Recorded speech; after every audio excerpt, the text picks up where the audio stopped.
Hey, what's up? This is the man that you all know and love, E Digger. And that's right, I told you, don't go nowhere. Don't go nowhere. We are right here with the organizer and the creator of You Can't Hurt Me No More organization. This is an organization about different types of hurt. And it's good that you need to know what's really going on in the Baltimore City area. So I'm joined by Miss Nicole and her daughter, Miss Amani, and she's going to tell you that you can't hurt me no more. I'm pumped because I got a shirt on, I'm representing, I'm doing my thing. So Nicole, thank you. Thank you for allowing me to come in to talk to you about your organization. Tell the viewers out there a little bit about you. Hello everyone, my name is Nicole Elmore. I'm the owner of You Can't Hurt Me No More. I'm here, I live in Baltimore. I'm a poetess, I love poetry. I express my feelings through poetry. I'm a mother of 6 beautiful kids. When it comes to poetry, it's a different kind of poetry because what we do is we express the deep, dark feelings. So with You Can't Hurt Me No More, we're just pumped, we're excited, and just ready to get the word out to all of the viewers. So, where did you grow up? I grew up in South Carolina, Allendale, South Carolina. Yay! Allendale, South Carolina. Yes! I grew up in Allendale and I moved here in 2005. Okay. So came up here in Baltimore and now this is my home. Wow. That's awesome. So tell the people out there about your organization, You Can't Hurt Me No More. You Can't Hurt Me No More is basically, to sum it all up, is we're dealing with the hurt. We're dealing with the pain. Everybody has a different type of hurt. Yes. Whether, it could be peer pressure, it can be drug abuse, it can be from a relationship, but no matter what it is, we tackle all of that and You Can't Hurt Me No More. We're just trying to free everyone from the pain because so many people, we struggle with pain and we love to cover that pain up. But what we're trying to do through our poetry is letting everybody just unleash it and just unlock the pain and just free to be you and free to share your pain. Because a lot of people, certain people have a tendency to bottle that pain up. Yes. And they need an outlet or a vehicle, as I would call it, to let it out, yes, so to speak. Would you consider yourself to be that vehicle by your organization? I would. I really would, and I give God all praises for that because since the organization started, we've come in contact with so many people that don't know how to express their hurt. And it's amazing. I'm talking about from 9 years old up until 18, Wow. throughout, so many people, we're walking around hurt. I have a saying is that we put on our mask when we walk out the door every day. And we hide behind that mask because we are afraid to let it out and to let it go. But with You Can't Hurt Me No More, we want you to come out and express your pain and put it all out there because you never know. Someone may be in the crowd to where we can identify with what you're going through. And that could be a testament. Yes. That you will have a person describing their pain or explaining or expressing their pain, and then someone out in the crowd can do the same. And they can step out of their scared zone and express their pain. Right. Wow. And that's what it is. It's about voicing your opinion, letting your voice be heard, letting our voices be echoed throughout the world, saying you can't hurt me no more, whether it's depression, whether it's bullying, whether you've been abused in your relationship, because so many of us are being abused in our relationship. So many of us, we're just hurting and we need an outlet. But You Can't Hurt Me No More. It's a safe place for everybody, no matter what age, no matter what gender. We're here to help with the pain. Wow. We're here. How long have you been doing this? We started in 2011. Okay. We started in 2011, and at first it was a vision that God gave me. And I began to share it with my kids, what God had given me. And I began to write out my pain through poetry. And it was so amazing, as I began to start journaling, how my words that was healing me started to affect so many people. And then that's how I just started asking, Delisa, Vernay, Irvina. You know, I have a cast I have a cast in South Carolina. You know, Selena, Serena, just to throw through a few names out there. You know, Carmen Gray. They all believed in the vision, and they jump aboard and say, "Let's do it. Let's go out there." And wholeheartedly. Without any questions. Without any questions. That's what's up. Irvina is a good friend of mine, so shout out Hey, to Irvina. She did talk to me last night, and she told me about your vision of what you're doing with You Can't Hurt Me No More. And right on, I was on my couch when we was talking, and I said, "Oh yeah, that's not a problem. You can either come to her or she could come to us. Yes. Either way, we're going to get it out. Yes. We're going to get it out." I am so pumped. I got a shirt. Yes, he got a shirt. He got a shirt. You can't hurt me. Exactly, and that's what it is. You telling your you, whatever your you is, because your you may not be my you. Okay. My you. You know, Wow. your you could be drugs. My you can be alcoholism, you know? So we're telling the you, it could be a he, it could be a she, it could be a them. But whatever it is, you can't hurt me no more because I'm taking my power back. I already took my power back. We taking our power back here together. Yes. So get your shirt, wear a shirt that says something. You can't hurt me no more. Don't address your haters, just pop your collar, wear your shirt. Where can people, are you selling the shirt? Yes, I'm selling the shirts. I'm on Facebook under Nicole Elmore. We also have a Facebook page, You Can't Hurt Me No More. Send me an inbox. We can meet up and I can get you your shirts. Wow, that's awesome. So what motivated you to one day start this organization? Like when you woke up one morning or you just said, you know what, I'm just tired of this. This is what I'm going to do. Describe that moment. It was my pain. My pain brought me here. My pain literally pushed me into my purpose. I was afraid. I was broken.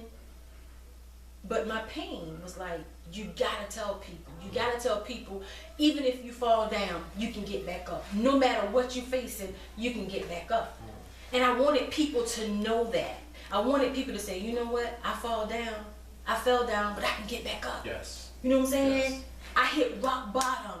For the people that lost hope in me, for the people that didn't believe in me, God is gonna raise me back up. Wow.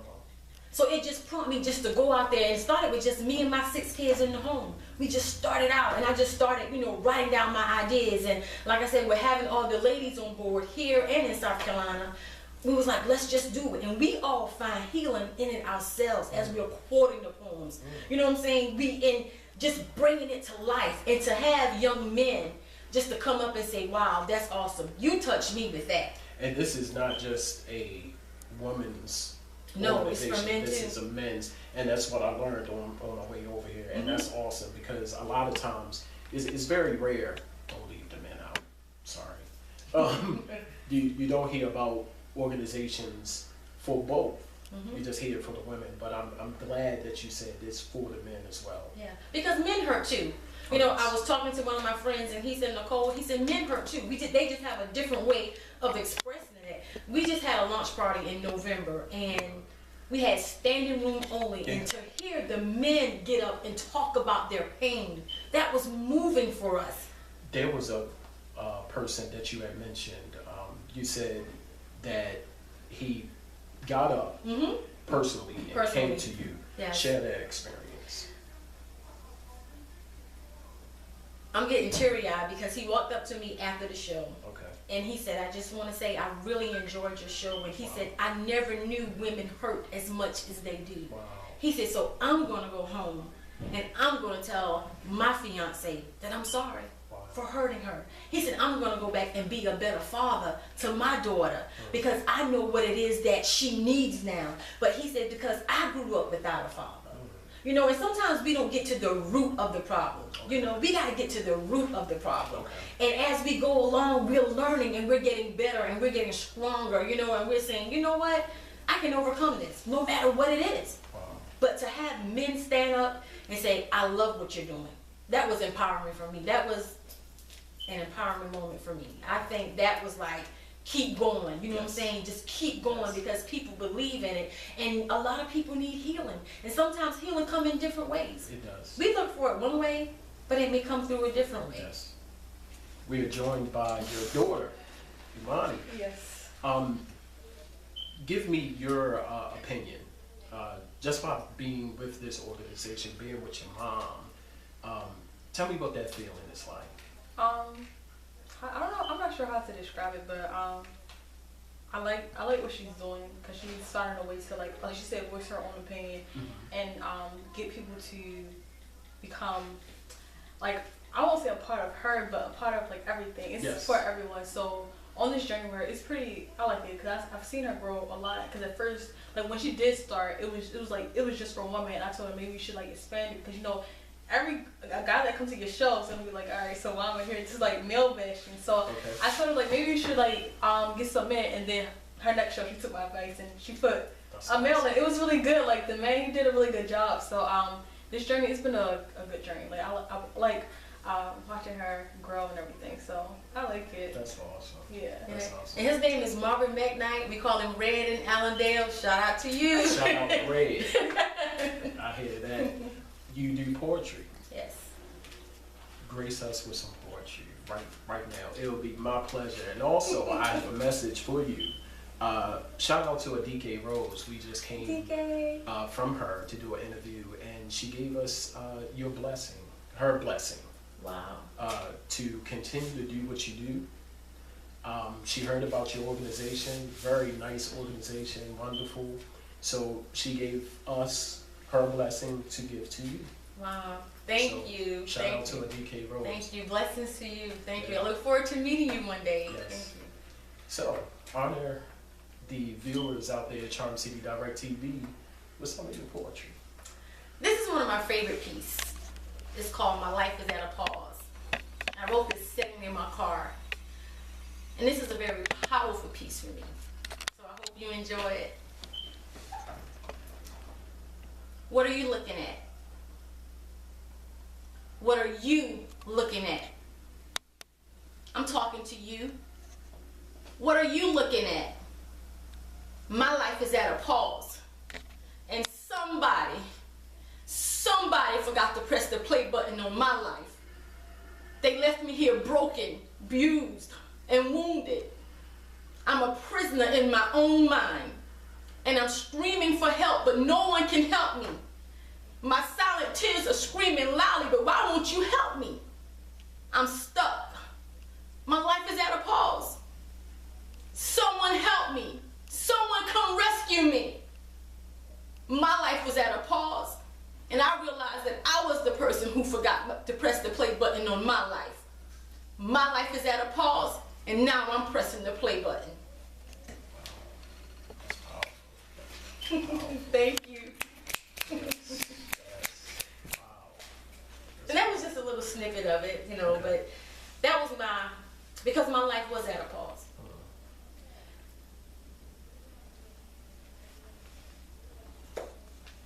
My life was totally stopped. And I was stuck. And I didn't know how to get out. I didn't know how to get from the pause. I didn't know how to press play. When I tried to hit rewind, I couldn't. When I tried to hit fast forward, I couldn't go because I was stuck in that moment. And I felt like I was a prisoner in my own mind. I felt like I was crying, but no one could hear me. And all my poems are just, God give me everything. Yes.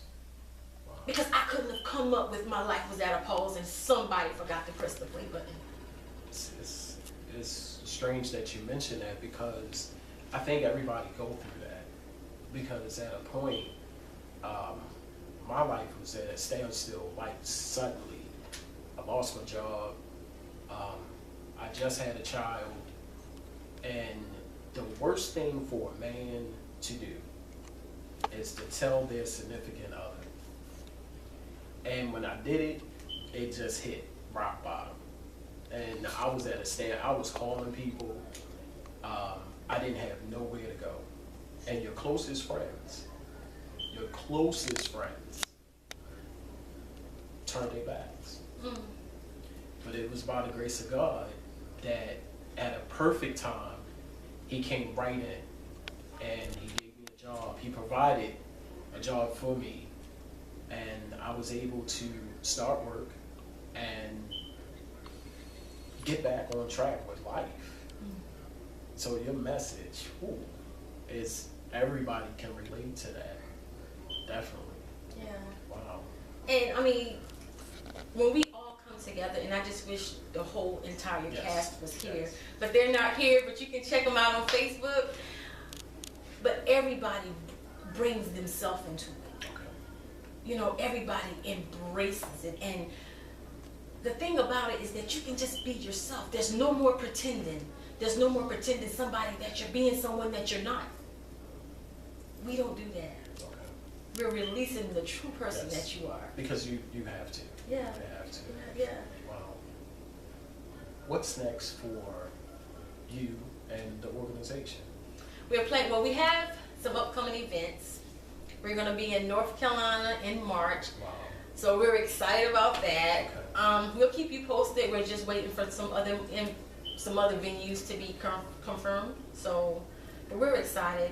Just still reaching people every single day and just promoting it and helping us get it out there. Wow. That's awesome. Yeah. Wherever God takes us is where we're going. Yes. Put God first. Back to your daughter. Don't want to leave her out. How long have you been watching your mom and just being a part of this? How long? Ever since she came to us about it, because she had a notebook, like a composition book, and Okay. she would write her poems in it. She didn't know, but I went through it. I was like, what is this? You know? So I went through it, but like when she first started, because like she said, she came to us about it first, Okay. and she like read this poem. So I read, I was like, this wasn't like, she was like, you don't like it. No, I really do like it. Like I wasn't expecting it to come from her, and she was just like, "Mom, you don't like it." I did like it's something I wasn't expecting. I think that's the best thing, like when you don't expect it. When you don't expect Exactly, and then when you get it, just like, wow, this is really good. So I was Yes. like, definitely you should do this. She's like, so how am I gonna do it? I said, I don't know, but you know, after a while she came up with it.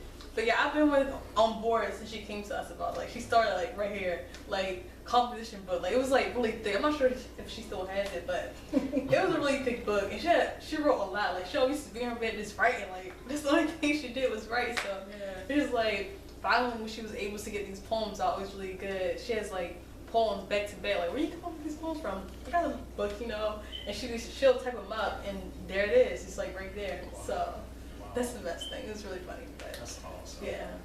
Writing was therapeutic for me. It was Yes. healing. I was about to say that writing, although I don't write a lot, Mm-hmm. I need to, but it's very therapeutic. Mm-hmm. Very. Where is the book now? I have so many. So at the time it was this Yeah, it one. was just Yeah, one. yeah. Yeah. So now it's many. Yes. Wow. I mean, for me, I feel free when I'm writing. I feel more powerful. I feel unstoppable. I feel like I have the eye of the tiger when I'm writing, and no one can stop me. You know, and that's why I write so much. No matter what I'm facing, I will pick up that notebook, and at that time, I become Superwoman. And I don't care what is out there, you can't stop me, because now God has revealed my purpose to me. And once you find your purpose, you're unstoppable. Yes. You know, yeah, storms come, trials come, but you keep going because you're empowered. And that's how I feel. I feel so empowered. You know, like she said, I will be in my room. There's nothing for me to go upstairs and write. Hours and hours and hours. How can people join your organization, be a part of it, get shirts, all the contact information? How can they do it? Facebook me, Nicole Elmore. You Can't Hurt Me No More. We're on Facebook. Inbox me, send me messages. Feel free to reach out. And I'm there. And I'm there. I'm there. What advice can you give anybody out there who wants to do something similar to what you're doing, or just something that's given back to someone? What advice can you give them? The advice that I would give: be true to yourself. Put God first, and be true to yourself, and be passionate about what you're doing. Because when you're passionate, people see that and they draw to that and love what you're doing. With that passionate, when you love what you're doing, people are going to feel that, they're going to want that, and they're going to support you. Yes. Keep God first. Wow. You can't go wrong. Trials may come, you may get tired, because there are days you may seem like things aren't moving fast enough for you, but what I have learned, they're moving just right for you. Wow. I never would have thought I would sit here doing an interview. Charm City, this is awesome. This is so awesome. So